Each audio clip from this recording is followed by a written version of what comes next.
Hello दोस्तों, स्वागत है आप सभी का ग्लोबल ज्ञानी की एक और फ्रेश वीडियो में। तो दोस्तों, जैसा कि मैंने आप सभी को बताया था, नेक्स्ट वीडियो में आपको जानकारी देने वाला हूं कि कक्षा 10वीं के सब्जेक्ट की मैपिंग कक्षा 12वीं के सब्जेक्ट से किस प्रकार से की गई है। तो अगर आप इस वीडियो को देख लेते हैं तो अपना आप रिजल्ट खुद से बना पाएंगे, सभी सब्जेक्ट के नंबर भी आप डिसाइड कर पाएंगे कितने नंबर आपको मिलने वाले हैं। तो वीडियो को शुरू से लेकर अंत तक जरूर देखिएगा। इससे पहले आप सभी से कहना चाहूंगा, अगर आपने इससे पहले वाली वीडियो नहीं देखी है तो वो वीडियो जरूर देखिएगा। उसमें मैंने सारे पॉइंट्स एक्सप्लेन करके बताए हैं, इसके बारे में जो भी नोटिफिकेशन आया था। तो आपको कोई भी अगर जानकारी चाहिए, आपके रिजल्ट को लेकर कोई भी डाउट है, तो उस वीडियो को एक बार जरूर देखिएगा, आपके सारे डाउट वहां पर क्लियर हो जाएंगे। अभी यहां पर आपको मैं बता रहा हूं, देखिए 2 टेबल जारी की गई थी। तो यहां पर तालिका 1 की हम पहले बात करेंगे कि किस प्रकार से सब्जेक्ट की मैपिंग की गई है।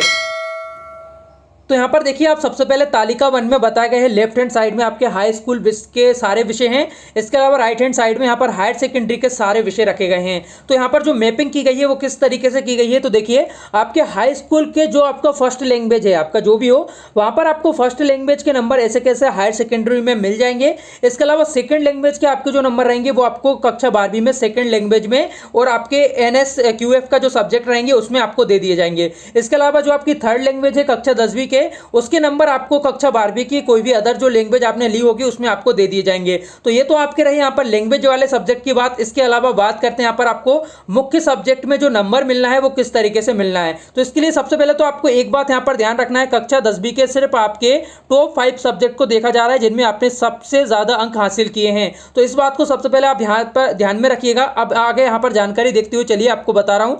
तो सबसे पहले यहाँ पर आप देखिए, साइंस विषय जो आपका कक्षा 10वीं में था उसके आपके जो नंबर आए हुए हैं, तो उन सभी नंबरों को आपके कक्षा 12वीं के इन सभी सब्जेक्ट में दिया जाएगा। इसका आप स्क्रीनशॉट यहां से ले लीजिए। तो यहां पर देखिए, आपके फिजिक्स के नंबर हो, आपके केमिस्ट्री के नंबर हो, या फिर बायोलॉजी के नंबर हो, या फिर दूसरे काफी सारे सब्जेक्ट भी यहां पर लिखे हुए हैं। तो इन सभी सब्जेक्ट में आपको नंबर जो दिए जाएंगे वो आपकी कक्षा 10वीं के साइंस विषय के आधार पर दिए जाएंगे। तो इसका आप यहां से स्क्रीनशॉट ले लीजिए।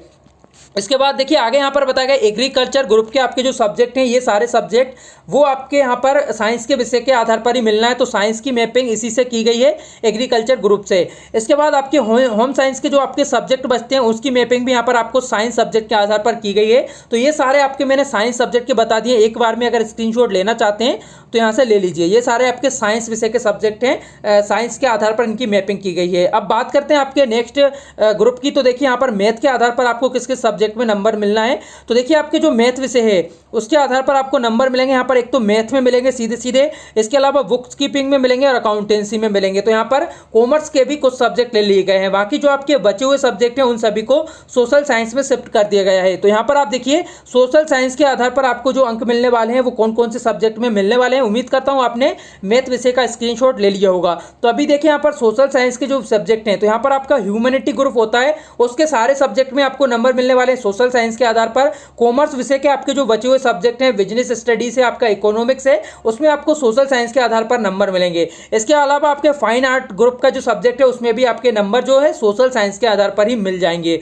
तो यहाँ पर ये आपके 6 सब्जेक्ट हो चुके हैं, 6 की मैपिंग जो है यहाँ पर मैंने बता दी है। अब ये वाली जो बात थी आपको मैं बता रहा था, कक्षा 10वीं के 5 विषयों के आधार पर आपको अंक दिए जाएंगे। तो अब मानकर चलिए, कुछ भी स्टूडेंट्स का यहाँ पर क्वेश्चन आया था कि उनको जो नंबर मिलेंगे वो इन्हीं के आधार पर मिलेंगे, यानी जो यहाँ पर मैपिंग की गई है उसके आधार पर ही मिलेंगे क्या। तो ऐसा नहीं है, यहाँ पर मैपिंग बताई गई है, इस आधार पर तो आपको नंबर मिलने वाले हैं, लेकिन इसमें थोड़ा बदलाव हो सकता है। किस कंडीशन में आपको बता दूं, देखिए आपकी कक्षा 10वीं में जो आपके 6 सब्जेक्ट होते हैं, तो उन 6 सब्जेक्ट में से अगर आपका कोई सब्जेक्ट बाहर हो जाता है, उस कंडीशन में इस सब्जेक्ट से जितने सब्जेक्टों की मैपिंग की गई थी तो उनमें नंबर आपको किस तरीके से मिलेंगे वो आपको बता रहा हूं। तो देखिए, मान लीजिए आपके ये टॉप 5 सब्जेक्ट हैं जिसमें आपने सबसे अच्छे अंक हासिल किए हैं और 6वां सब्जेक्ट आपका बाहर हो गया है। जैसे मान लीजिए आपका साइंस है, आपका सोशल साइंस है, या फिर मैथ है, कोई भी आपका सब्जेक्ट है जिसमें आपके सबसे कम अंक थे कक्षा 10वीं में, तो वो सब्जेक्ट आपका बाहर हो जाता है। तो उस कंडीशन में ये जो यहाँ पर योजना बताई गई है, आपके पूरा का पूरा तालिका बताई गई है, ये यहाँ पर लागू नहीं होगी। तो यहाँ पर उस कंडीशन में होगा क्या, जैसे मान लीजिए आपका साइंस सब्जेक्ट बाहर हो गया है सबसे कम